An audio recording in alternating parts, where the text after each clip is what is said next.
So, annyeonghaseyo nika, ladies and gentlemen, distinguished guests, dear panelists. My name is Lars Andre Richter. I'm the head of the office of the hosting Friedrich Naumann Foundation for Freedom. I'm very happy to see you here in this nice room here in this convention center at the beautiful island of Jeju.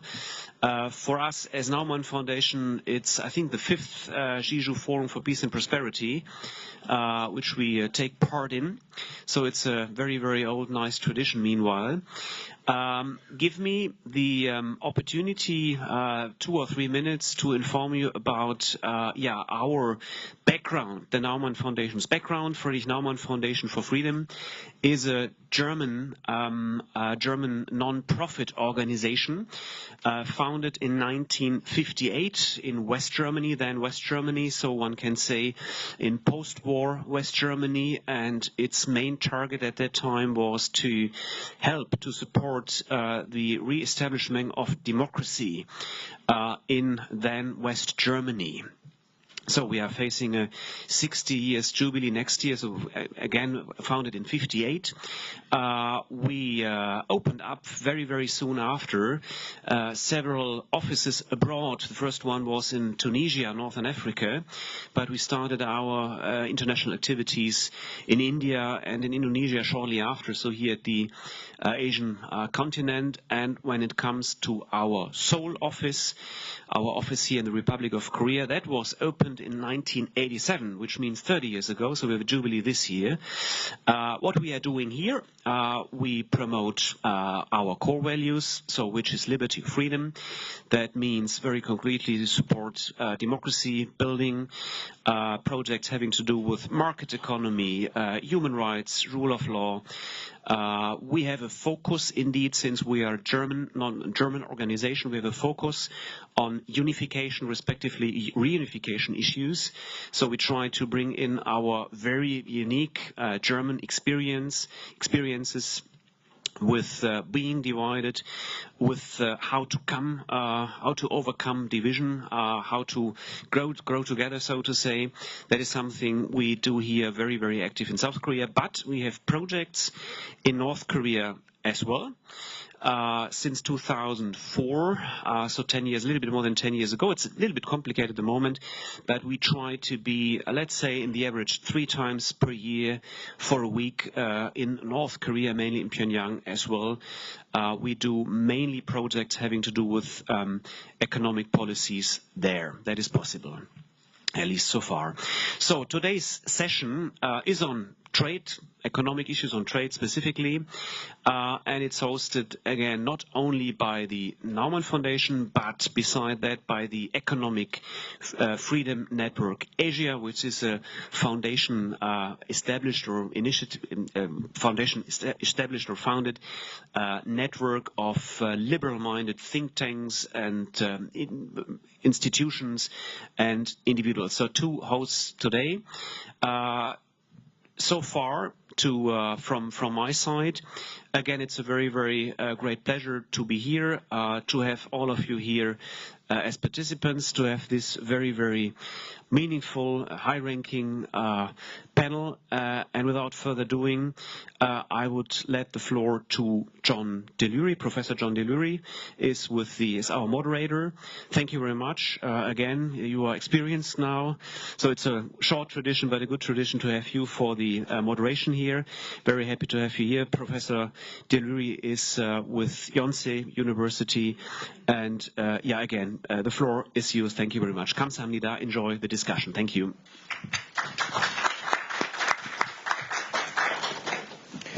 Thank you, Lars, and thank you to the Neumann Foundation for all the leadership that you show on the Korean Peninsula, and to Germany for global leadership, especially in these days. So our panel, the topic is Asia's contribution to the global open market. That's a very diplomatic title. But in the new American spirit of being undiplomatic, I would say that what we'll be discussing and what you'll be hearing the experts around me discussing is something more like, what are the implications here in Asia, the implications for the East of a sort of implosion in the West of some of these principles that have been taken for granted in all of our lifetimes, most of them since World War II. And so the shorthand for that, we call it Trump and Brexit, but it's also populism and protectionism, even mercantilism, words that are somewhat new to our vocabulary, but now Asian countries really need to think about. I'm not qualified to think about those things, but I'm delighted to be surrounded by people who are qualified to discuss them and to enlighten us. And what we'll do, we have a wonderful group that gives us expertise from around the region, all of them with a deep background in international trade and international economics. And so we'll do a round where starting with Dr. Kim Yong-han at Sungkyunkwan University, an expert on international economics and trade, will share the kind of big picture view and with his focus to some extent on Northeast Asia, tackling this question of where do things go in terms of trade in our new era.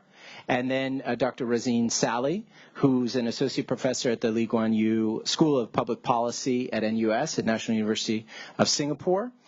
He will tackle the same question from his perspective, maybe focusing on U.S.-China relations and other things. And then lastly, we'll hear from Wan Saiful Wan Jan, who is the co-founder and chief executive of IDEAS, Institute for Democracy and Economic Affairs, based in Malaysia and Kuala Lumpur. So each of these gentlemen will speak for 10 minutes, and I will start to glare at them in a very fierce way so that we keep it to 10 minutes. And then we'll move into interactive, shorter form, back and forth, leaving ample time to get your questions from the floor. So without further ado, let's hear first from you, Yong-han.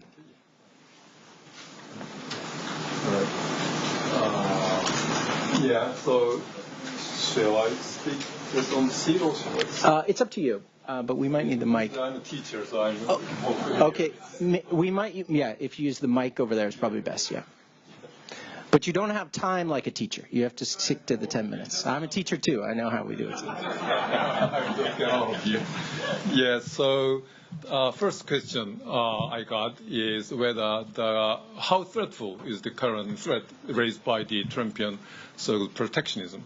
And then to answer that question, I think first we have to think about what is the real background which has ended up with the current types of the Trumpian kind of threat under the name of protectionism.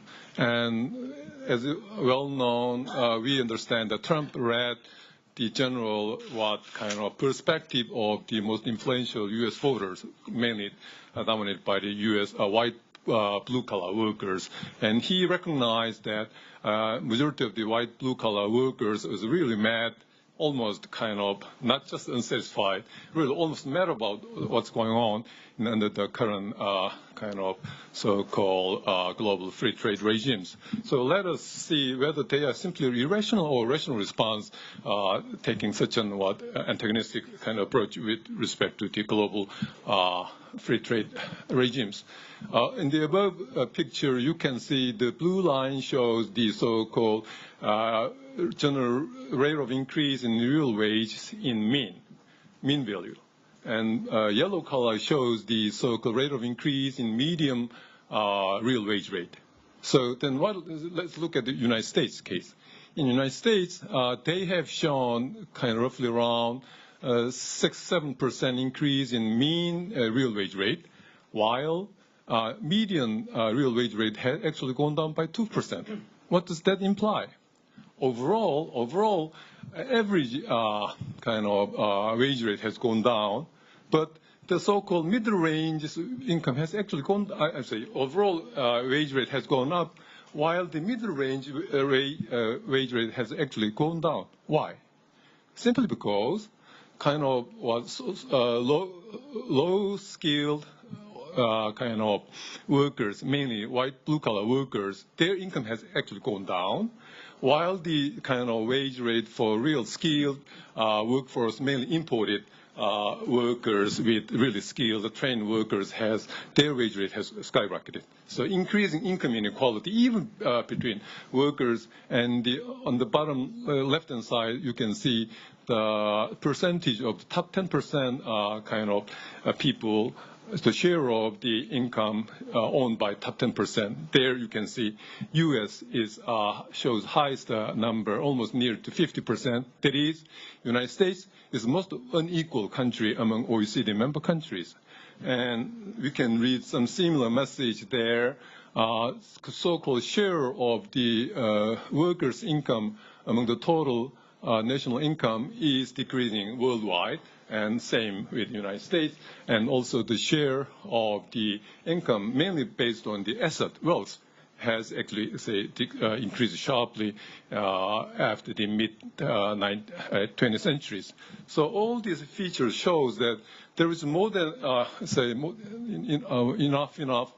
more than enough kind of reason for white blue-collar workers to get angry and mad with the ongoing trends. And they recognize all these trends went together with what?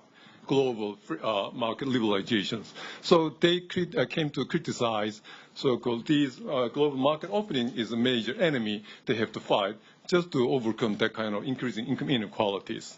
So, and Trump read the kind of antagonistic attitude taken by the white blue-collar workers, and he made lots of populism kind of agenda, and it worked.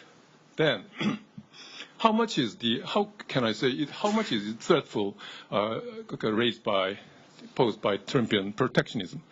Very threatful and very dangerous. In case major trading partners respond with the same types of retaliatory measures, then highly likely we will end up with kind of trade war types kind of real disaster, just what we have experienced just before the First World War and Second World War. So very disastrous outcome we might expect. But however, how sustainable can you say the threat raised by Trumpian protectionism? Personally, I don't think Trump can really insist this kind of crazy types of approach throughout whole his presidency. Why? Simply, it is self-defeating kind of argument. Why? That answer comes from the real principle level textbook, economics textbook. So when you talk about the so-called gains from trade, what is the driving force providing gains from free trade? That's textbook says that so-called resource reallocation from inefficient sector to efficient sector, that's the major source of gain of free trade. And implying that what will happen if the kind of workers, resources employed in inefficient sector, so-called import competing sector, simply laid off after market opening? It's just a disaster, not a real phase of the kind of sustainable gains from trade. So what really happened in the United States was all those workers, resources employed in earlier so-called inefficient sector in import competing sector was simply let to remain as unemployed with no really effective working so-called trade adjustment assistance programs.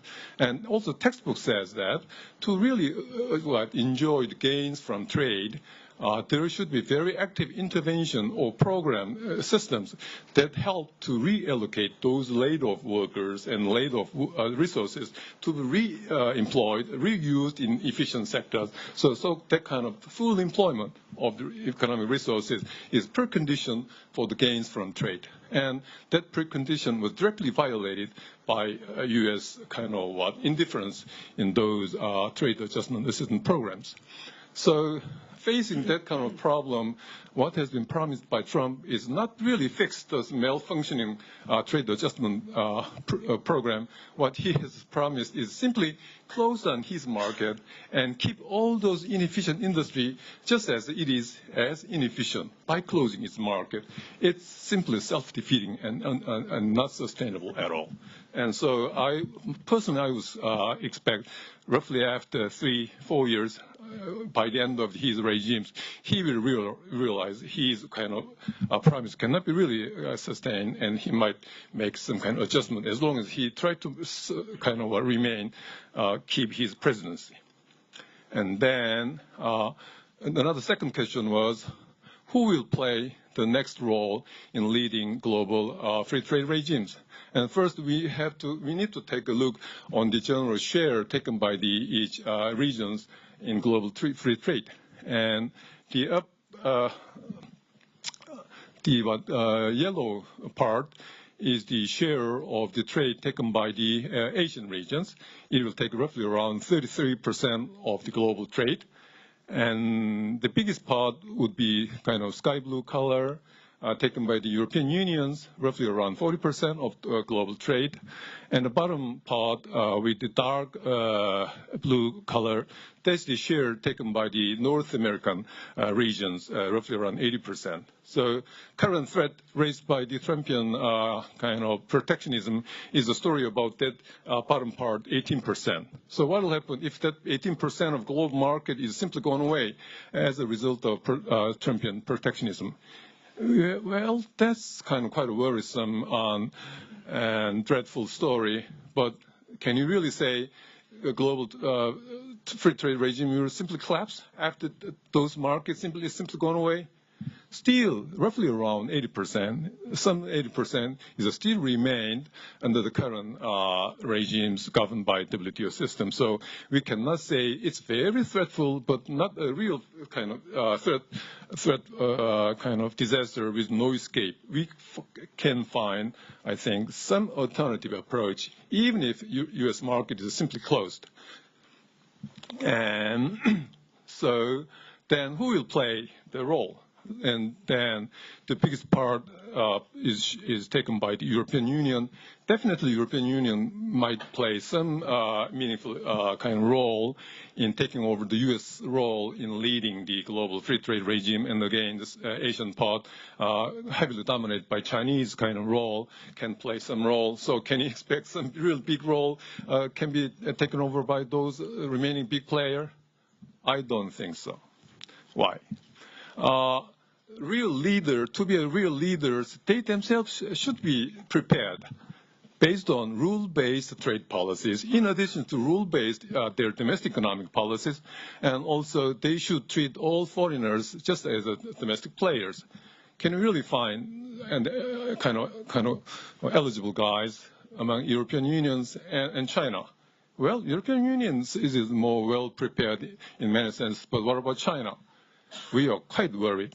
We cannot really say they are really running their trade system as a rule-based trade system. So, and even if they are well prepared in terms of running rule-based trade policies and also treating all kind of Asian, including foreigners, just as a domestic player, theoretically, and from historic experience, we can say some important role played by the real powerful guy with more bargaining power ended up with disasters.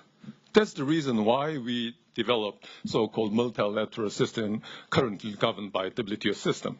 So, well, currently nobody is really well prepared. And even if somebody is prepared, still we can say multilateral system would be much more welfare dominant than the leading role played by some real guys, big guys with market power. And then what about the possible role that can be played by Asia? I, as an Asian guy, probably I might have some biased kind of opinion there. But still, thinking about some data, still, as we discussed before, Asia takes 33% of global free trade. In terms of size, they can play some role. And what about their historic backgrounds? Majority of the Asian economies has heavily benefited from multilateral free trade regimes. Japan, South Korea, 1 minute? Okay, yeah. 1 minute. All right. So we are familiar and we have benefited and we have already started some similar types of exercise, mainly under the title of ASEAN. They are quite close to plurilateral or even some miniature of the multilateral exercise. So Asia, if we can regard Asian economy as a miniature of the global economy, we are well prepared and we have lots of historic experience to arrange a kind of multilateral free trade arrangement. And once again, what is the most important kind of mission Asian economy has to make, has to take over and make most of the efforts to achieve? It has to prepare to make the global open market as a sustainable regime. How? By preparing effective trade adjustment assistance programs, by preparing a mechanism that can reallocate all the laid-off workers and laid-off resources to a more efficient way by retraining workers and more efficient kind of reallocation system. How? By adopting most unbiased system of the multilateral free trade regimes. And did I keep 10 minutes limit? Good, very good. Yes, so that's all of my message. Thank you. Yeah. Excellent. Okay, Razin. Yes. Thank you, John. Good afternoon, ladies and gentlemen. I have 3 main points to make. The first is really some observations on where we are in the global economy, particularly on trade. Second, on protectionist threats. And third, on what can be done in and by Asia to keep global markets open. The third point is the biggest one, but let me start with a couple of brief observations on the first 2 points. Where are we in the global economy? Well, globalization, economic globalization, has not been reversed since the global financial crisis, but it has stalled. That's the big news. There's been a global growth slowdown. Trade to GDP worldwide has not increased since about 2006, 2007. Foreign direct investment flows have actually decreased since the crisis. Cross-border flows of finance have decreased considerably, as you would expect with a global financial crisis. But particularly on trade, there's something unusual going on. Usually, up until 2008, trade grew faster than world output, which is an indication that trade is an engine of growth. And that's been the case for most years since the beginning of the 19th century. But since 2012, until the end of last year, trade growth barely kept pace with world GDP growth at about 3% or less. And this is highly unusual. It tends not to happen except in wars and deep recessions. And it's particularly worrisome for this part of the world, which is so dependent on exports to other parts of the world. This is what economists call peak trade. Now, the news is a little better in the first couple of quarters of this year, but it's too early to tell if this is a new trend or just a blip on the screen. So we have to ask some serious questions about what is happening to world trade. Is it simply slowing down because the world economy is slowing down and because world investment is slowing down? Well, if that's the case, then if the world economy picks up and investment picks up, we should expect trade to pick up as well. That's a cyclical phenomenon. But is something more structural going on, as some people argue? Is it the case that the really big liberalization days are behind us? There is no more China to liberalize out there. There's only North Korea. If it is the case that trade will continue to grow more slowly in the future, into the medium term, then that's bad news, particularly for export-driven economies. That's the big question to ask. I'm slightly more on the optimistic side. We can explore that in discussion if you like. Second, protectionist threats. Well, let me give you the good news and then go on to the bad news. Some of the bad news was prefigured by Professor Kim. The good news is that while we have seen an increase in protectionism since the global financial crisis, it hasn't been that much. We should have seen more, actually, given the contraction in world trade that we've seen since 2008 and the slowdown we've seen in the last 4 or 5 years. We have to thank globalization and global supply chains as our insurance policy for the fact that a real upsurge in protectionism, like what happened in the 1930s or even in the 1970s, has not happened in the wake of the GFC. Rather, what we've seen is a kind of creeping protectionism. Tariffs are low, so countries in the West, as well as here in Asia and elsewhere, have been resorting to insidious non-tariff barriers, like product standards, public procurement requirements, subsidies, to increased their protectionism, but so far the studies tell us it hasn't affected that much trade. Now the big question is, with new protectionist threats, will creeping protectionism accelerate? Will it gallop? Well, the upfront threats come from the West, from these populist backlashes in Europe and in the United States, most worrying, of course, with the United States and with President Trump on NAFTA, on the TPP. The US has withdrawn from the TPP, on China bashing, on this obsession with bilateral trade deficits, all of which is economic nonsense, or what Paul Krugman once called pop internationalism, or do-it-yourself economics, DIYE. And it's dangerous. But let's not forget that Asia is also relatively protectionist. There are much higher levels of protection in Asia than there are in the West at the moment. And one of the biggest culprits is China. So there's a lot of whitewashing or yellowwashing around about China these days. In terms of China being the leader of globalization. The rhetoric from China is free trade, but let's look at the Chinese reality, where we have seen actually an increase in protectionism in the last decade, which has caused a lot of tension in the world. So the big question is that with these new protectionist threats from the West, but not just the West, will we see an upsurge in protectionism? If we do, if we see the kind of tit-for-tat retaliation that Professor Kim is worried about, then if the Americans initiate it, the Europeans will follow, the Chinese will follow, others will follow, WTO rules will be flouted, we'll see more non-tariff regulatory protection that will have a bigger effect on global value chains and on global growth. That's what's there to be contained.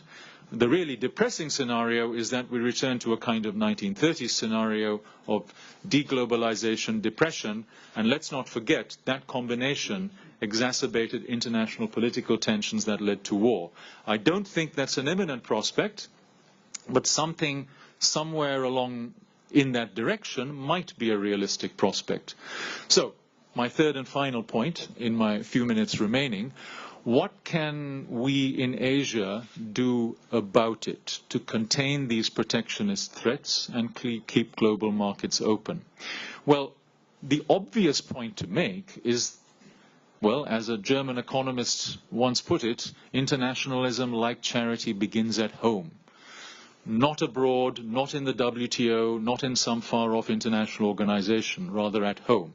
So the obvious point to make is that starting at home, national governments should do their best to contain protectionism and keep their own markets open, regardless of what others do. Now that, of course, is easier said than done, and you might accuse me of wishful political thinking. The reality is that some countries in Asia will be inclined to do that because they are small, highly open economies whose lifeblood is international trade. Where I sit in Singapore, that's a no-brainer. Singapore, Hong Kong, and a few others will do that because that's very much in their interests. But most Asian economies are not obviously Singapore or Hong Kong, or even South Korea. They're medium-sized or large economies which have a lot of protection. And so their tendency, I think, in a protectionist climate globally, will be to retreat into protectionism. And that will start with China, India, and Indonesia, the three big countries, Japan perhaps.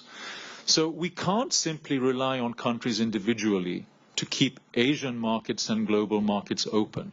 We have to rely on some external forces, which brings me to perhaps my main point. I'll have to elaborate in discussion. It's about the role of the United States and China in Asia. On security and trade, and the two are very much linked. This is the junction between geopolitics and economics and trade. So let me make some very brief points and stop, and I hope we'll have time to explore it in discussion. Firstly, the East Asian miracle and the wider Asian miracle is very much the result of an American security blanket and American leadership in this part of the world. On security and in taking the lead on writing and enforcing the rules for a liberal international economic order. Without that, what the prosperity we've seen in Korea and elsewhere would not have happened. But that American leadership is under threat and under question as never before in the last 70 years. And now, especially with American withdrawal from the TPP, the signal has been sent for China to take some of that leadership on trade through the RCEP, the Regional Comprehensive Economic Partnership, which is 16 countries. China, of course, in the lead. On infrastructure, China is already taking the lead on cross-border infrastructure, doing abroad what it's doing at home, building ports, bridges, roads, and so on, with debt creation. So the question then arises, will a Pax Sinica, Chinese leadership on trade, infrastructure, and perhaps on other issues, replace a Pax Americana here in Asia, and will that be a good thing? Big question mark. There are lots of optimists about that in this part of the world. I beg to differ. I think it's neither inevitable nor desirable. For many reasons, but just to wind up now, Chinese leadership on security, I think, will only create a more unstable balance of power in this part of the world without the United States as the balancing power that increases rather than decreases the threat of tension and conflict. Chinese leadership on the economic front is weak on trade. There are problems in infrastructure, notwithstanding some of the benefits.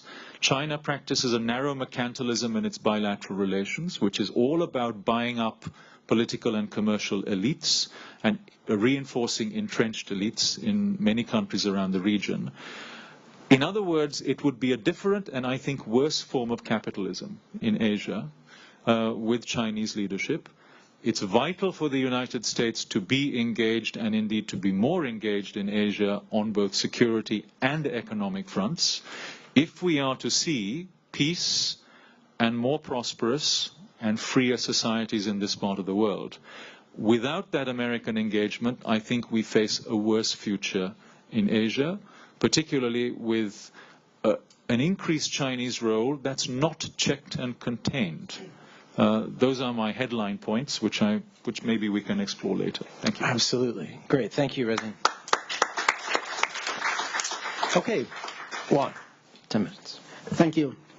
Let me start by saying that when I arrived into Jeju yesterday, I had a very clear plan of what to say. I even prepared some slides. Then I attended several sessions yesterday afternoon and more this morning. Many of them were talking about the rise of China in this region, the impact of China's increasing presence and so on. And as I listened to more and more of those sessions, I became quite confused about the message that's coming out from the various different people speaking and how to deal with this new situation. So by lunchtime this afternoon, just now, I concluded that for this session, I want to use this session to share my confusion with you and then hopefully discuss and use this opportunity to find some answers on how to deal with this new situation. But let me start by saying that the topic given to us is Asia's contribution to the global open market. The first point I want to make is that Asia overall has benefited from the global open market. If we look at some of the maybe smaller countries that Razin mentioned just now in Asia, Singapore, Hong Kong, for example, both have really benefited, including my own country, Malaysia, have benefited from the global trading environment. You look at countries like Hong Kong and Singapore, both have always been very open economies, and as a result, their growth has been enviable in this region, if not in the world. The Malaysian government, I want to narrow it down to more specific level. The Malaysian government is an example of a government that does recognize the value of open trade. The Prime Minister Najib Razak, in 2009, as soon as he assumed the premiership of Malaysia, announced that he wants to change the economic structure of the country to one that is more open and more liberalized. So he announced something called the New Economic Model to replace what was then the New Economic Policy, NEP, so replace it with NEM, New Economic Model. And this New Economic Model is the key thrust behind that New Economic Model is opening up and liberalizing. And you can see the implication of that desire to open up when you look at the actions of Malaysia, like when we embrace the TPP, for example. Malaysia has also been very active in the ASEAN community, championing the open up, the creation of the ASEAN economic community. And now Malaysia is also talking about the RCEP, Regional Comprehensive Economic Partnership, as a potential replacement to the TPP. In all this, we talk in this session about what will happen when the U.S. retreats from its dominant role. In all the things that happen in Malaysia and many Asian countries, I think the presence of the U.S., although important, has not always been helpful to the promotion of a liberalized economic system. The reaction that we get whenever there's a strong American presence is equally strong. Take the TPP, for example. One of the key points used by the critiques of the TPP is that it allows the US to dominate many smaller countries. Even when they talk about companies, it is not really about the dominance of Asian companies. The worry is about the dominance of American companies by using the TPP as a vehicle. So the dominance of the US is not necessarily helpful in the promotion of trade, but they are indeed a key player in the global trading system. Now, when they are retreating from that role, I think there's no debate about this. China is definitely trying to fill up that position, take over that position, fill up that role, if not globally, at least in the Asian region.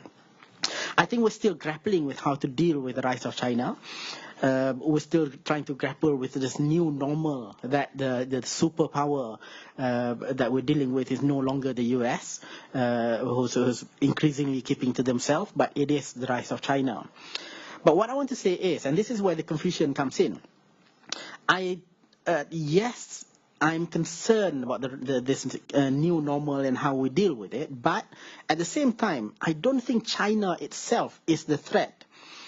I don't think China is trying to promote communism as such, but the real threat is if we, as the recipient countries, countries like Malaysia or many other countries in Southeast Asia and Asia as a whole, the real threat is if we fail to adapt to this new normal, and if we fail to pursue the reforms, the promotion of good governance that has been happening in this region for so long. Again, if I can come back to an example of Malaysia, and I think this experience will be shared with many other countries, the reform agenda, the improvement in governance in Malaysia has been going on for decades. And much of that is a result of encouragement, if not pressure, from Western investors who come in with big amount of money, big amount of investment, and they say that if you want to take this investment, you must adopt a more rules-based economic system. You must ensure that contracts are given through open and competitive bidding. You must ensure that there is less corruption. Now, that has been all good and well. But now, with the influx of China, Malaysia, for example, has received promises of up to about 45, if not 50 billion US dollars worth of investment from China. That is a major amount. If you think about it, as an analogy, Malaysia's overall budget in 1 year is only about 50 to 55 billion US dollars. 50 billion of US dollars were being promised as investment from China is 1 whole year worth of spending in the country. But China is coming not with the same demand that was made by many Western countries that has been coming into the country before. So the demand for good governance, demand for transparency, demand for open competitive bidding, or demand for eradication of corruption is not coupled with investment anymore. In fact, the 50 billion US dollars of investment that has been made basically negotiated behind closed doors. Contracts are awarded and suddenly announced with no opportunity for other companies to bid for those opportunities. We don't even know whether it's the best value for money or not, but the contracts are coming in, the money are coming in, contracts are being issued. mainly to Chinese companies, actually. So China is giving money to Malaysia to pay Chinese companies, and then Malaysia will have to pay back those loans after 7-8 years of the soft loan period. But in any case, the real point here is that demand for improvement in governance is no longer there. And I think this is the dilemma. As we open up, as Razin said just now, that we must continue to open up. We don't really have a choice there. But if we do open up, and Chinese money is one coming in, how do we react to that? You add to that, to the problem that China is obviously not a liberal democracy. It's an authoritarian country that uses a market system, increasingly adopting the market system as the economic system. Maybe even that needs to come with some caveat, but it is essentially an authoritarian country. Now, many countries in Southeast Asia, at least, are not highly democratic, if I want to be diplomatic and not cause a diplomatic row. With that, with the incoming of China into the region, I think it is showing all the countries who were at one stage pursuing democratic reform that actually you can grow the economy without pursuing liberal democracy. And this is a very challenging time because China is showing the world, and it doesn't help to have Singapore, on the southern tip of Malaysia, showing that you can have a really prosperous economy, but at the same time maintain one-party rule. What kind of democracy are we looking at in the future as China become more and more influential in the region? So I think to address that, the challenges can only be addressed if the Asian countries stay committed to the promotion of good governance and stay committed to the promotion of liberal democracy, the reform within the country themselves. But my challenge here is, I don't know whether that commitment, that desire to continue with all the reforms will stay when they see that the new big power is not pushing for that anymore, and the prosperous ones in the region are not necessarily as liberal democratic as they once thought is so important to be. So thank you very much.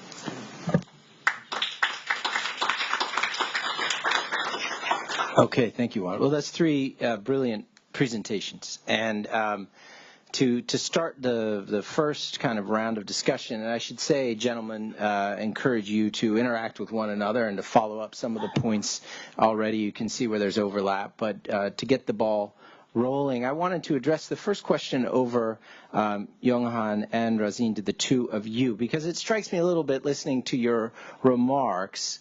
You have especially Yonghan, you have a bleak picture, but not completely dire, of what this could mean. And you've talked about, essentially, I think if there's a prediction there, it's this 3 to 4 years of retrenchment and what ends up to be a failed protectionist effort led by Donald Trump. And 3 to 4 years, I think, wow, that's a long time. But in 3 to 4 years, he realizes it was all a big mistake.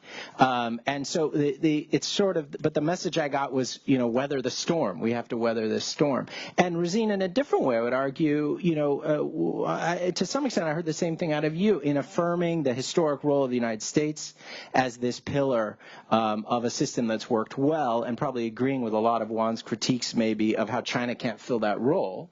I'm also sort of left with, well, then what is Asia going to do for the next 3 to 4 years of a Trump administration? So the question to both of you is, do you have more, kind of proactive ideas about Asia going through this period where, even if it's only 4 years, that's a long time, and the United States has not played its historic role in the region? That'd be my question to both of you. Well, say, as a kind of fortune teller, I talked about 3 or 4 years, but who knows? Yeah. But say, the basic condition or background, say, why I talked about the kind of predestined kind of future of the current Trumpian approach is simply does not make sense. So, currently, say, we observe skyrocketing kind of increase in their stock index, and seemingly well-performing kind of response from the market.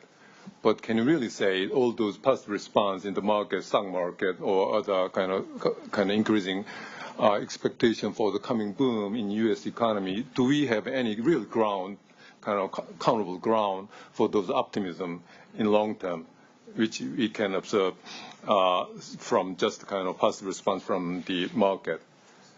I would say personally there is no real credible ground for having really kind of reliable fundamental optimism. At least we simply base all our expectations just on the policy kind of promised by the Trump. What he has promised is simply he will spend huge kind of tons of money on infrastructure. Why? Because infrastructure is necessary and it might improve the efficiency of the U.S. economy? No, just for the sake of expenditures.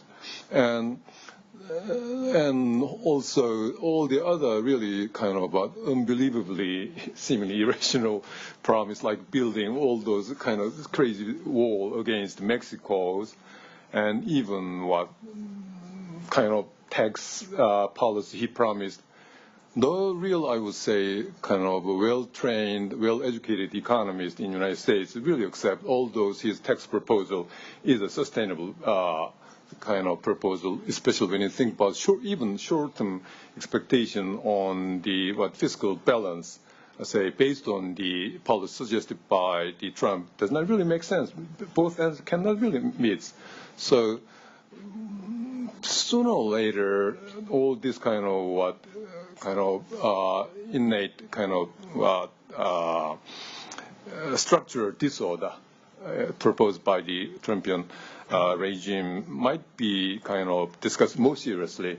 Currently, only brave guys raise questions and raise opposition, but say at least 1 or 2 years later, the kind of impact on fiscal policies, fiscal imbalance might be, I think, observed sooner or later, and that would be kind of some starting point for real serious retrospect kind of whether all the policies promised by the Trumpian regime can go on without real serious disruption of the U.S. kind of fiscal balance and also general industrial kind of performance. Will also heavily damage it with the increase of the imported prices or resources. Majority of the U.S. Manufacturing industry is heavily dependent on imported parts and components. And according to current systems, all those average price of imported parts and components are supposed to kind of increase almost in some sense skyrocketing. And they have experienced before by imposing retaliatory tariff against the imported steel, even before in Reagan regimes.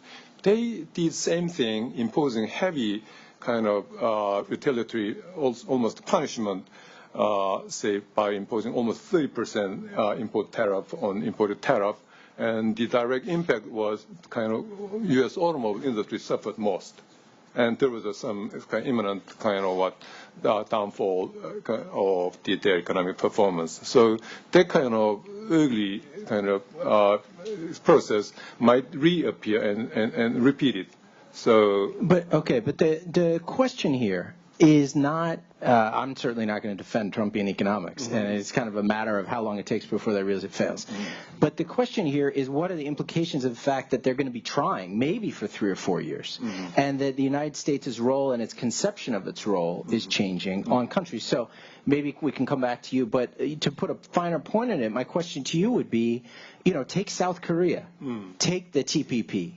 Doesn't a country like South Korea, one that stands for liberal democracy as well, when we look at this in a political economic context, isn't there sort of a new pressure on South Korea to rethink the distance it's kept from TPP, given the really new dynamics of the United States that's not interested, maybe for the next 4 years, in playing the historic role that's played in this region, both economically and even politically?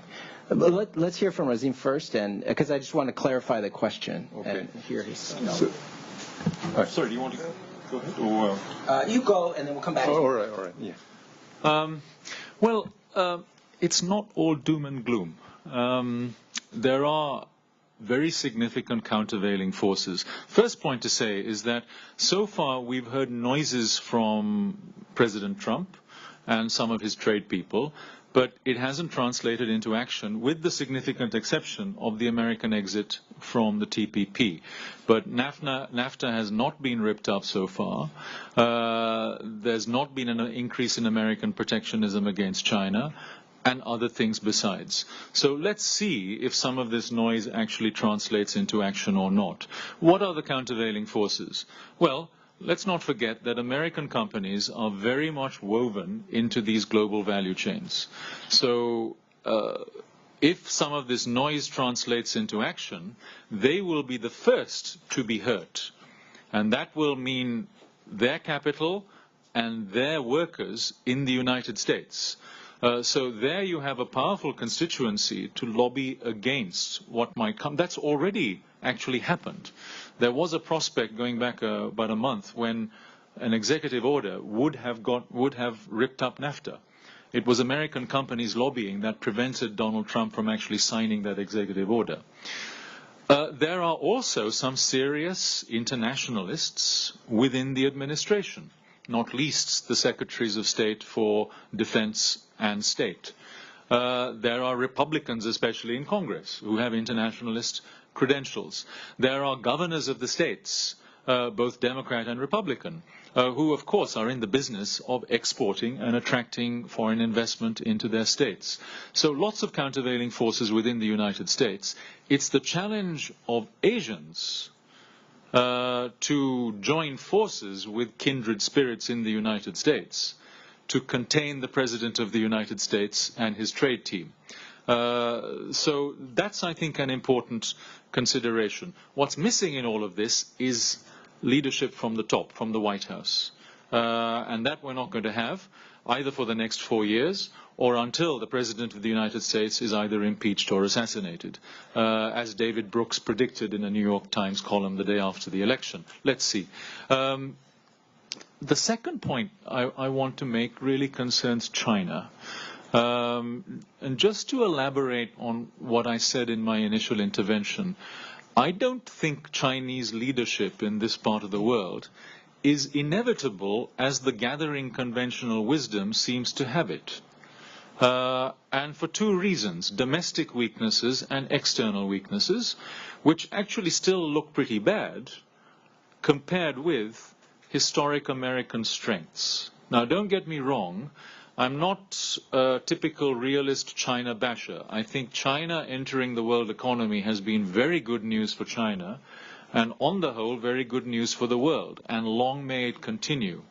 But that's different from a one-party state exercising leadership in a pax sinica in Asia. Why might it not happen? Firstly, because of weaknesses inside China that I think outside observers tend to gloss over.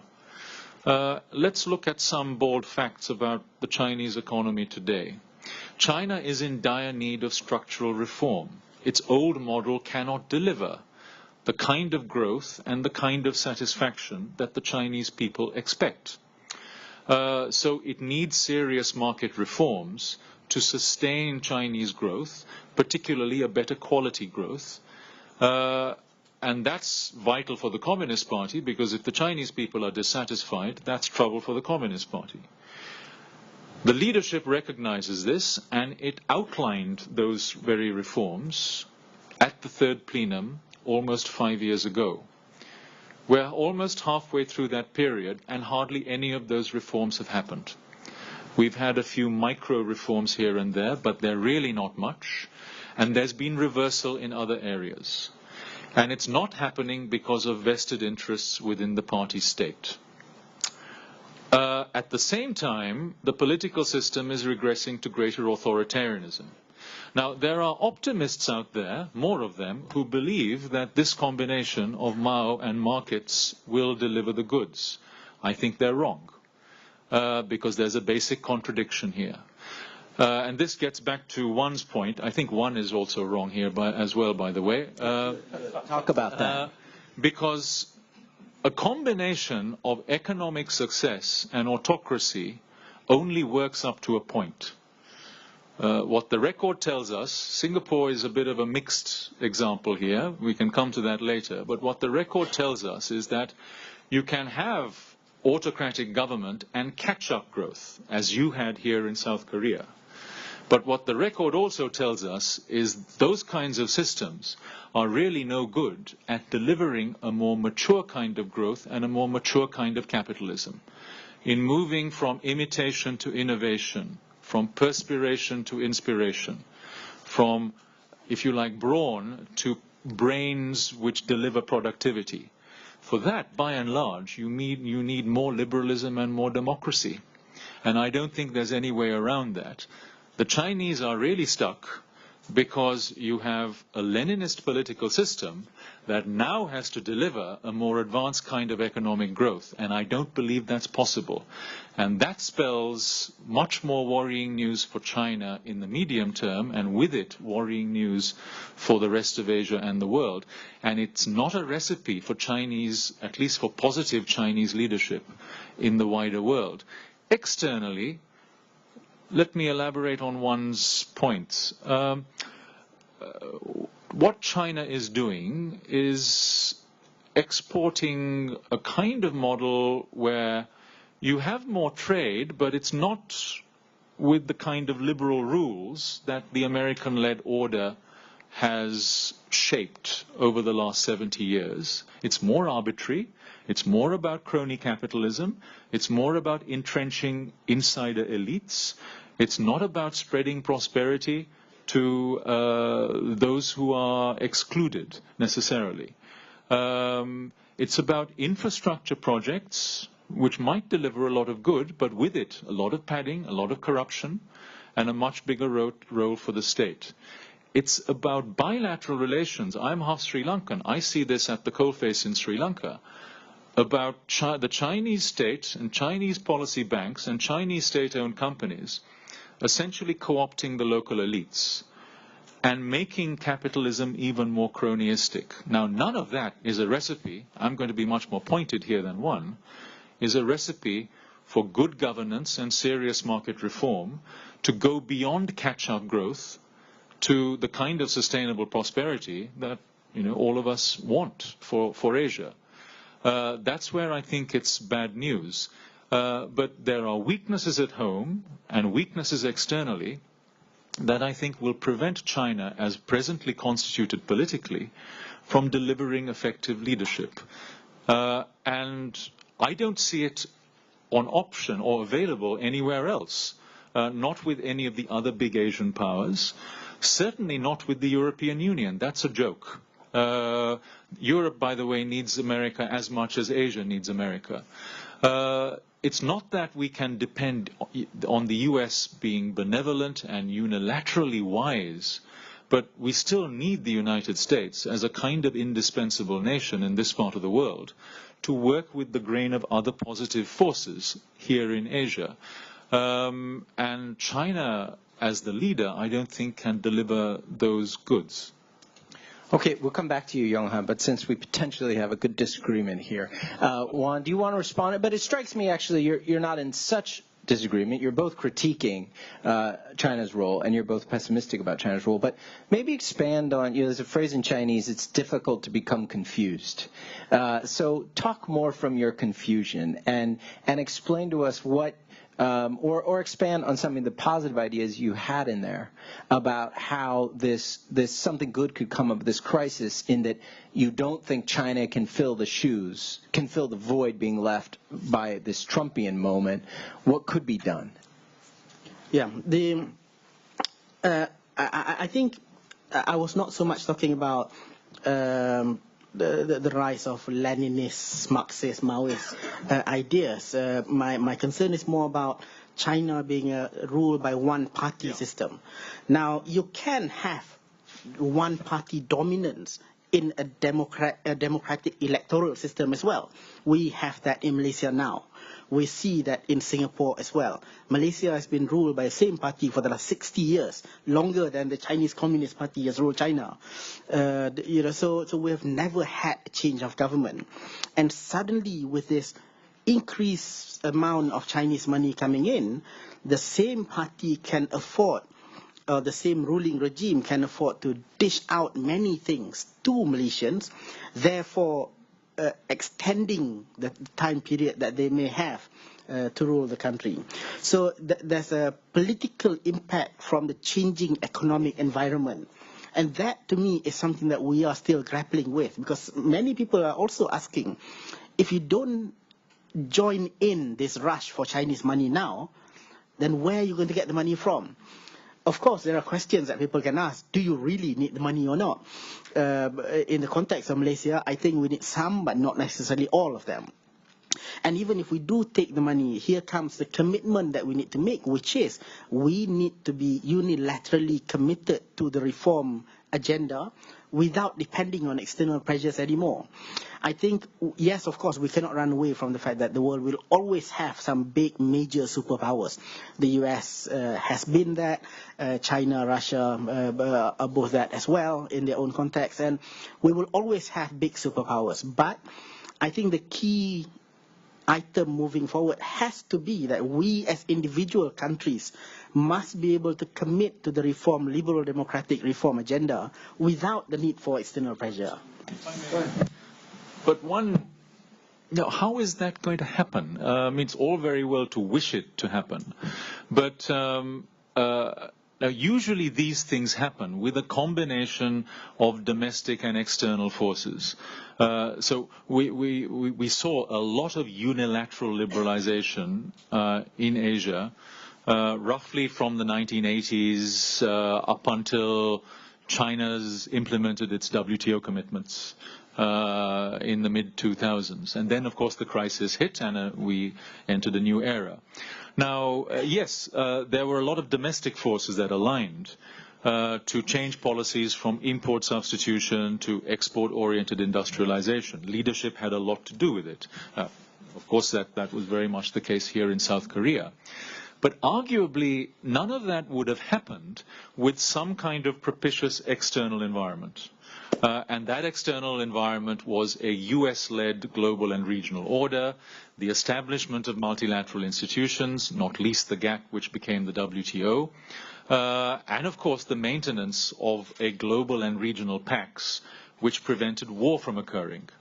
Now, if we overturn those external forces, and those external forces turn from being relatively liberal to much more illiberal, that probably worsens the chances for domestic liberal forces to emerge and gain sway in their own countries.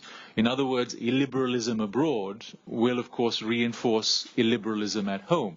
And that was certainly the undertone of some of your comments about China in Malaysia, as I see with China in Sri Lanka. Do you want a quick response? Quick response, yes. I think if you look at the evolution of things, to the stage to where we are today, the rise of illiberal ideas has been happening on the background of liberalism that exists in the world. So illiberal ideas have been coming up, despite the fact that many of the countries have promised or publicly say that they're committed to liberal reforms. And I think the rise of illiberal ideas is a result of the people, the masses, the public feeling that they are left out from the benefits of liberalization. And this is the missing part. I think for decades that we have embraced liberal economic agenda, we have forgotten that the key thing driving domestic politics in any country is how the public at home feels. And we have forgotten the importance of educating them on the benefit of globalization, benefit of liberalism. And every time we try to tell people about the benefit of liberalism, it is so complex. It turns out to be like the charts that Professor Kim showed just now, where if I were to take those charts to a village in Malaysia, they would say, who is this crazy guy talking about charts in colors and so on? They would not understand it. And this has been the failure of those committed to liberal economic framework. we have not been able to simplify the message to 140 characters that are used by Trump in Twitter today. And I think that is what we need to do to make sure that message gets simplified. You know, to some extent, I think you could apply that argument to the United States as well. So the charts need to be seen in factories or the communities where the clothes factory was and explained. But, you know, another indicator you don't use, and maybe you could think about adding it, is education. Because the same group, the white, blue-collar, former middle class in the United States, their educational levels have been plummeting along with everything else. Therefore, they wouldn't understand the chart, or they weren't exposed to it because, you know, their local school is of such a low quality. And of course, Trump what is he doing? Is he funding education for those people? No, absolutely not. He'll cut that budget along with the others. All right, I want to do a lightning round and then go to the floor. A lightning round to let you go back, but I also want to hear from the two others on the alphabet soup of the trade agreements that are out there for Asia, TPP and RCEP. A quick round of, are these things going to happen or not? Because now there's an initiative of TPP without the United States. And as one of you mentioned, I think it was you, Rosine, that RCEP is now gaining a little bit of ground because TPP has lost it with Trump. So give us your 1 minute predictions on those, and then prepare your questions, please, those of you in the audience. Well, before we face new threat raised by the Trumpian regimes, from the South Korean perspective, there has been quite a kind of criticism or not that much support for those TPP or RCEP, whether can really benefit Korean economy, although we have already arranged kind of bilateral FTA with almost all those members of TPP except Japan, and also among the RCEP we have arranged almost everyone. So that's just the kind of agreement for the sake of agreement. So do we really need that agreement for the sake of agreement? But now it has changed totally. So with the new threat imposed by Trump, so-called kind of basic global support for the system itself is endangered. And in that context, we came to think just agreement for the sake of agreement, as long as it takes some plurilateral or hopefully multilateral, that's much, much better, at least facing the threat imposed by the Trumpian regimes. So in that context, even if we cannot really expect a real material kind of benefit from those agreements for the sake of agreement like TPP, because we have already arranged, and signing TPP means a simply one-sided market opening to Japan from Korean side. For all the other member countries, we have already arranged an agreement. We can access their tariff-free already. So even in that case, we expect that kind of agreement for the sake of agreement, as long as it takes the multilateral or plurilateral types, we think it has values. Why? Eventually, it can work as a kind of stepping stone to reestablish, rebuild kind of broken down the multilateral system, WTO. That's the, I would say, only way solution to dissolve or solve all this kind of deadlock catastrophe. Yeah. Rosie? Well, to begin with, TPP and RCEP are two very different kinds of agreement. The TPP is a very strong trade agreement. It's a real monumental blunder by the United States not to join it, because there are big economic gains foregone, as well as being a strategic sign of disengagement from Asia. So if the TPP were implemented, it would make a real difference on goods, services, investment, public procurement, digital trade, and other things besides. It would make a positive difference to the global value chains in this part of the world. Might it go ahead, TPP 11, without the United States? I think it depends very much on Japanese leadership. If the Japanese don't lead on this, then most likely it won't happen. Most others really want it to happen. But of course, as we know, Japanese leadership is an oxymoron historically. And I have my doubts about the Japanese government getting its act together, not least the 3 or 4 ministries who never talk to each other on this issue. So let's see.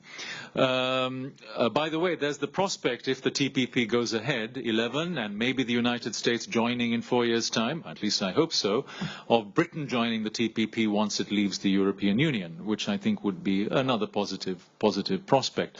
But that's very far down the line. RCEP is, as I said, a very different kind of agreement.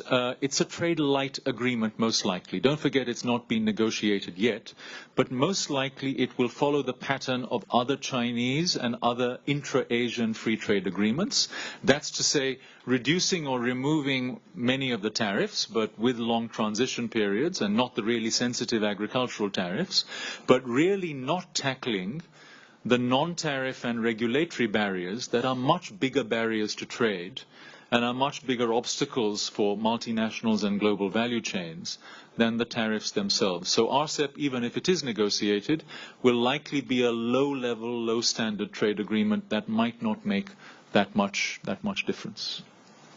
Okay, Juan, and I gather maybe you could comment on your own view, but also Malaysia, because I gather Malaysia is one of the ones pushing for a renegotiation, right, of TPP, and so if you could comment on that. Well, there's multilateral agreements. I think the TPP, as was said just now, requires a leader. But Japan is one, potentially could be a leader now, but no signs of that happening just yet. RCEP is many commentators that I've heard from, they say that RCEP is almost a definite thing already. It's just waiting to be implemented, but it's not a very robust agreement. There are a country like in Malaysia, for example, I think more people are more excited about a smaller regional multilateral agreements like the ASEAN Economic Community. RCEP, is being talked about, but it's so big, not many people are able to understand what it is. But when it comes to ASEAN Economic Committee, immediately people can see it. Easier to travel from one country to another, easier to export from one country to another, and the benefits are almost immediate because it's not too far and too far-fetched away. Okay, so now if you just raise your hand, I don't know if there's a microphone out there or if you can just speak up, but comments and questions from the floor are encouraged. Yes, Ambassador. If you could introduce yourself first, too, Claire. Oh, thank you. I'm Claire Fernley from the New Zealand Ambassador here in Korea. And thank you very much to the speakers. I got a lot from each one of you. It was great to hear. I mean, it's, a turbulent time, and I guess there's a lot of regional activity that will continue on, including at the soft end of the spectrum through something like APEC. It's never going to cut a tariff. It's never going to adopt a treaty. But it does really valuable work in terms of the sort of things you've been talking about, behind the border, good regulatory practice, addressing the regulatory and other non-tariff barriers that we face in the region. That can continue on. Though I did see that, at the most recent trade ministers meeting for APEC, there was a 20 economy to one standoff in terms of adopting a final statement by the ministers, which was worrying. I was really interested to hear what you said, Dr. Kim, about the impact of the events that have just been evolving over the last few months with the new administration in Washington, the impact that it's had on Korea's perceptions around TPP, for instance, that it's gone from being, why do we need this, to, maybe we do need to be thinking again about this. And I wonder whether, an optimist's view might see that with what has been a primary player no longer performing that role as a primary player, and there's certain things that we won't be able to do as a region or even globally without the US performing that role.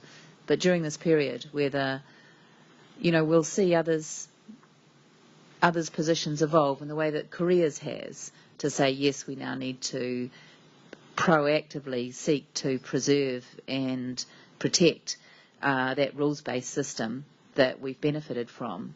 And I wonder too, in the case of ASEAN, Saiful, you mentioned the ASEAN Economic Community 2015. I know there's some standing outside ASEAN will look in and say, well, there are many frustrations in ASEAN's ambitions, but others would say the trend is in the right direction. The trend, even though it's not always in a straight line, the trend is toward greater liberalisation, greater integration within ASEAN. Do you think, in the same way that we've seen Korea revisit some of its assumptions, but it may push along processes within ASEAN and other regional processes as well. I mean, I think there are questions around Japan's ability to lead a TPP-11, but certainly in the last couple of months they seem to be stepping up to that line and actually taking on that sort of leadership role. So we are seeing others, not just China seeking to fill the vacuum, but an optimist might say that there's scope for others within the region to start to say, well, actually, we could cruise for a while others were leading it, but now that the leader has stepped back, we need to do what we can to fill in that vacuum. But I don't know, what's the take of the panel on that slightly more optimistic view? Yeah, well, maybe you could start, and let me tack on to that observation with South Korea. I was struck by, too, you're describing that debate shifting, but are you anticipating a policy change? And is the new Moon government, from the signals and the people you see filling slots, do you think that they're going to have are you seeing real signs of, movement toward TPP, or is this more you're describing an academic debate that may or may not transfer into policy? But Juan, could you start? I'll just make a short comment on this one. I think I agree with you that ASEAN is at least moving in the right trajectory, moving in the right direction. The strength is most of the reforms are negotiated in a very patient way, very diplomatic way. There's non-interference between one country to another, and countries are willing to wait until the reform actually happen, rather than force everybody to do everything tomorrow. That patience has paid off, but it is also the frustrating part, because many of the reforms will take such a long time to take place. So we in Malaysia, we just hosted a discussion about open skies with ministers and open skies in ASEAN with ministers and senior officials in the transport industry. And I must say, if I were to be blunt, listening to the comments made, in my head, I was thinking we've been discussing this for the last 7 years. Until today, it has not been resolved. But everybody came out from the meeting happy that we've made one small step ahead. And I think this is a strength. This is also the frustrating point, but it helps by making sure that everybody is happy with each other, not one country is feeling that they're being overly pressured to move in one particular direction. So, just starting with your question, whether it is a personal kind of expectation or, say, idea based on my observation on what's going on there. Well, with my limited observation on the Korean government's kind of attitude, I have been involved with some of their researches, and according to my experience, and it is already publicized that the new regime is going to reshuffle those kind of trade administrations, rebuild, with kind of reshuffling.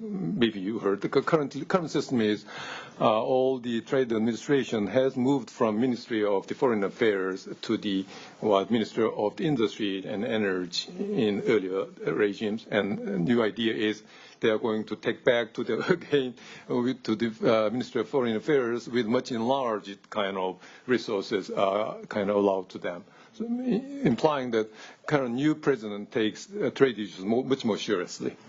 And so definitely we might expect some kind of expansion of those administration body and also more concentrated efforts, coordinated efforts with respect to extending government efforts to establish some kind of reliable trade regime, not just bilateral, regional, hopefully multilateral.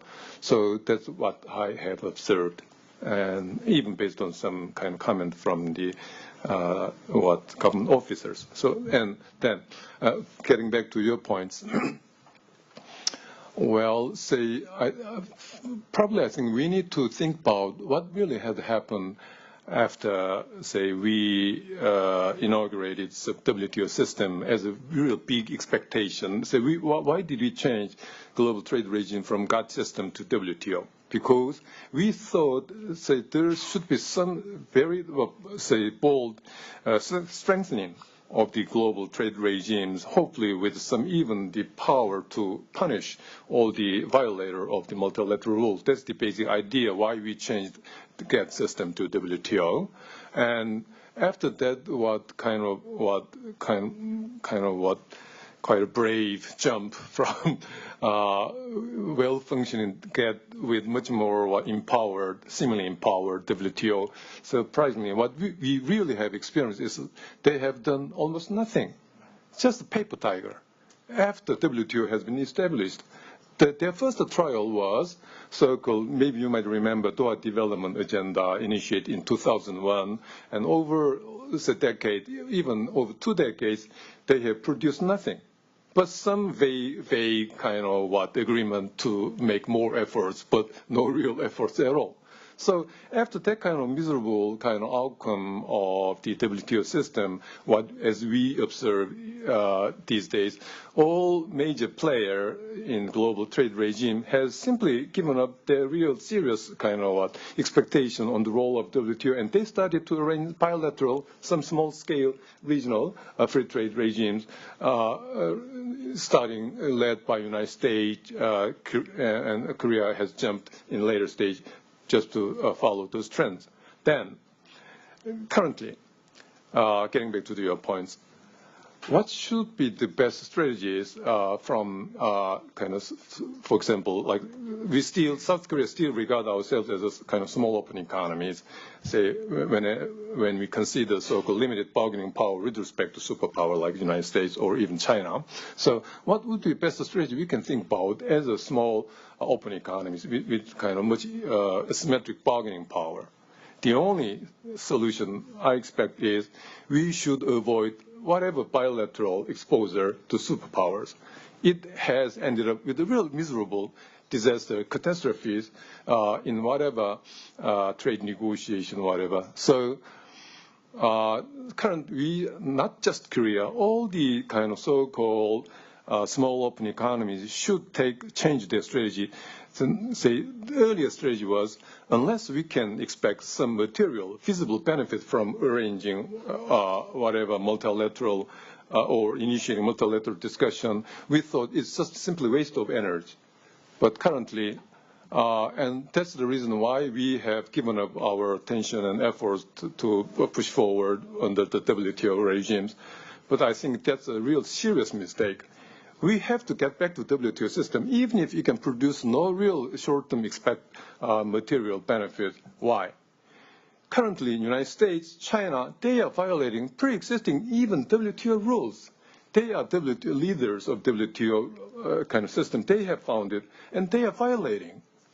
And they are simply disregarding all pre-existing system for rule of law. So I think first, currently, we have to recover real basic system for rule of law, getting back to the basic, prepared by WTO. So we should not expect that much from those multilateral efforts to arrange a free trade regime. Even if it produces nothing really new and nothing really material, as long as it can it can work as a kind of forum to prevent real serious violation of the pre-existing WTO rule, I think it can make much more progress, at least in comparison to current status. Think about what's being done by China and the United States. And we should go back to the basic rebuilding WTO, although it produced nothing really significant or material progress. Keeping the minimum standard is, I think, the really important issues currently. Okay. All right, we have just, I think, 5 minutes left. But other questions, raise your hand. We can do a round. Anyone who wants to ask a question, this is your chance. And then we can throw them back to the group. Otherwise, we can give the remaining time. No one? You are lucky you're not in my seminars at Yonsei. This class would be in big trouble for not asking questions. You sure? Okay. You can't complain in the forums. You had your opportunity to ask questions. Yeah, Razi, good. Yeah, I was going to give you some time. Go ahead. Oh, I'm sorry, but actually, I want to prompt you, because there was one question I want to ask you. You gave us these optimistic scenarios. No, I shouldn't say that. You gave us scenarios of Trump lasting 4 years maximum. He could last 8 years. Possibly. And I think I'd like to hear your response. I mean, that's a real political possibility that he lasts 8 years. And that to you, Young-han, that he doesn't recognize that these policies are failed.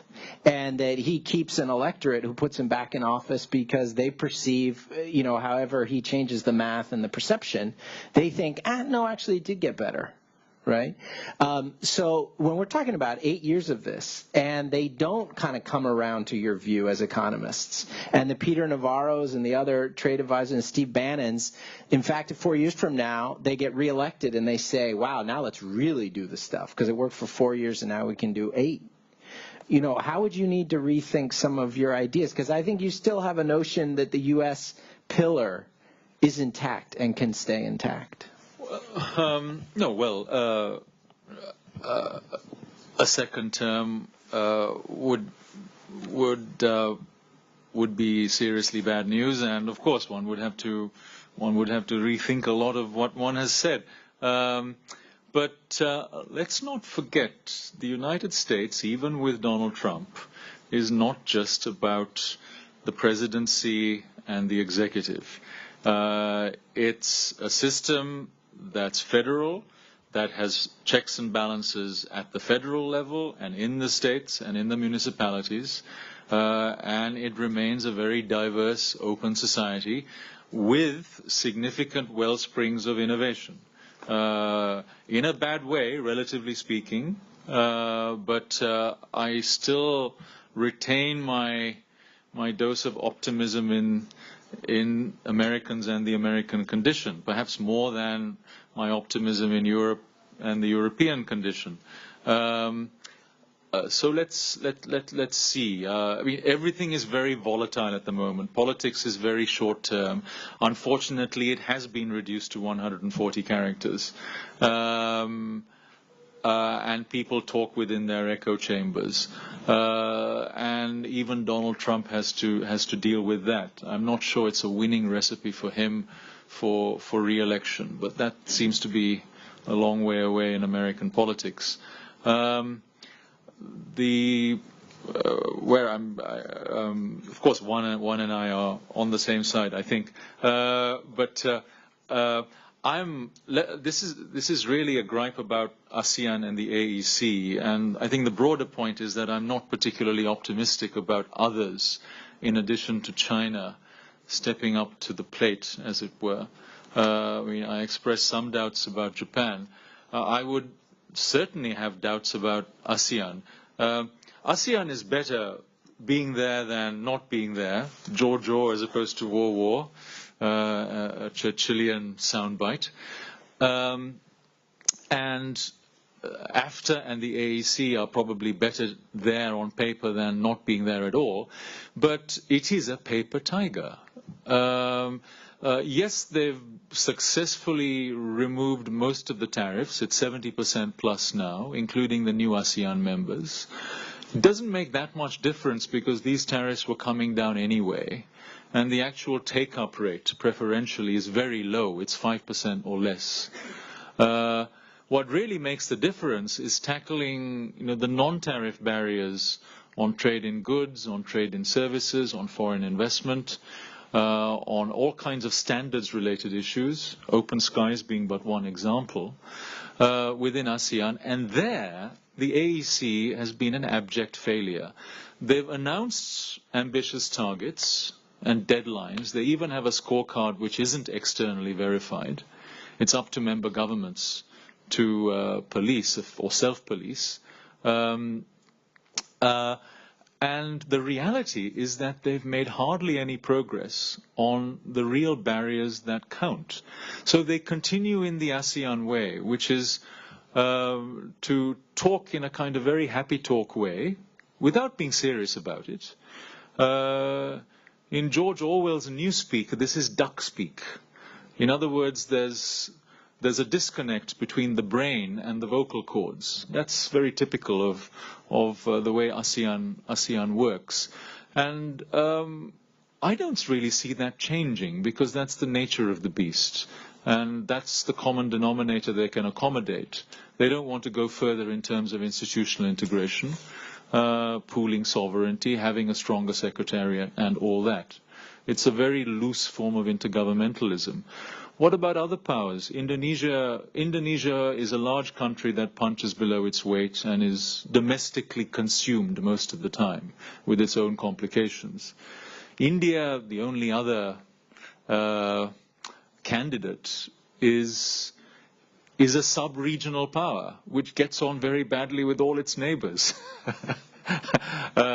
and isn't really equipped to project power the way a great power can, nor probably can it in the foreseeable future. So within Asia, that just leaves China, warts and all, and only one external power outside Asia to contain China or channel it in a more productive direction, and that's the United States.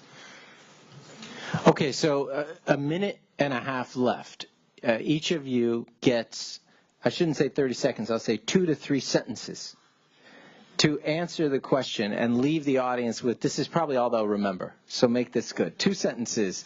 Asia's contribution to the global open market. What should it be? 2 sentences, and then we're done. Oh, wow. It's hard. Okay, thinking in my Twitter head. I think we will only make a positive contribution to the world today if we can maintain our commitment to internal reforms. And we need to appreciate that external pressure is not necessarily going to continue to be there, but despite that, we must continue the unilateral commitment to reforms. That's 1,000 characters. But that was 1 sentence, because he used the and and the but very effectively, so he did it in half the time. Okay, Razine. I won't even try. Just to play. Okay, Young Han. Well, I cannot keep that several. Again, talk for the sake of talk really matters. So in terms of establishing multilateralism. So we should keep on talking. Even if that talk does not produce real visible imminent benefit, we should keep on talking, at least not bilateral, plurilateral, and hopefully in multilateral format. That's how WTO could prevent another round of global trade war. And we should keep on that kind of practice. I do actually have something to say, and it's even less than 140 characters, and it includes 1 exclamation mark. It's the Nike strategy. The Nike strategy, as we know, is just do it! Exclamation mark. In other words, it begins at home. Okay, I hope you'll all join me in thanking this wonderful group of panelists and the Neumann Foundation. So yeah, thank you. Maybe 1 minute of closing remarks from my side. I should have said that before, although we had an ambassadors roundtable next door, we are very happy to see at least 2 ambassadors here in the room. So that is Ambassador Farnley from New Zealand, and that is the German ambassador Stefan Auer, who joined us during the session. So welcome again. It's a great honor and pleasure to have you here. Both of you, Pacific, Atlantic world, so to say. So thank you very much from my side as well. To the panel, we had, I think, a very, very vibrant and, thank heavens, a controversial discussion. It's not always the case, and it was moderated in a very, very professional, excellent way by John. So thank you very much. Kamsahamnida for you, for your coming and for joining us. Thank you.